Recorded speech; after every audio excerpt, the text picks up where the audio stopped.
ఒకవైపు ఆకాశ మార్గంలో అమెరికా క్షిపణులు ఇరాన్ పైన విరుచుకుపడుతుంటే మరొక వైపు అదే అమెరికా నడిబొడ్డున ఒక ఉన్మాది మారణ హోమం సృష్టించాడు.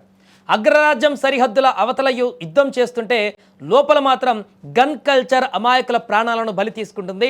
టెక్సాస్ రాష్ట్రంలోని ఆస్టిన్ నగరంలో జరిగిన ఈ భయానక కాల్పుల ఘటనలో ఒక భారతీయ విద్యార్థిని ప్రాణాలు కోల్పోవడం ఇప్పుడు ప్రపంచవ్యాప్తంగా సంచలనం రేపుతోంది. యుద్ధ సెగలు సముద్రాలు దాటి వచ్చి అమెరికా వీధులలో ఇప్పుడు రక్తపాతం పారించాయా అన్న అనుమానాలు వ్యక్తమవుతున్నాయి. ఆదివారం తెల్లవారుజామున అందరూ ప్రశాంతంగా ఉన్న సమయంలో ఆస్టిన్లోని ఒక పాపులర్ బీర్ గార్డెన్ వద్ద ఒక్కసారిగా కాల్పుల మూత మోగింది. సెనెగల్కు చెందిన 53 ఏళ్ల నియాగా డయాగ్నే అనే వ్యక్తి మృగంలా మారిపోయాడు.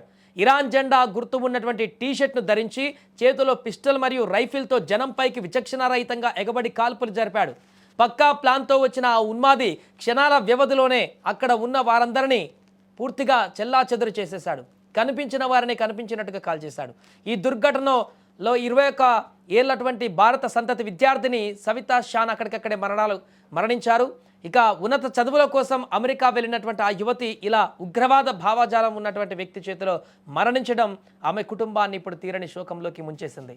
సవితతో పాటుగా మరో వ్యక్తి కూడా ఈ దాడిలో మరణించగా సుమారు 14 మంది తీవ్రంగా గాయపడ్డారు. సమాచారం అందుకున్న వెంటనే రంగంలోకి దిగినటువంటి పోలీసులు నిందితుడిని అక్కడికక్కడే కాల్చి చంపారు. ఈ ఘటన కేవలం గన్ వైలెన్స్ మాత్రమే కాదు, దీని వెనక పెద్ద కుట్ర ఉందన్నటువంటి కోణంలో FBI దర్యాప్తు చేస్తుంది.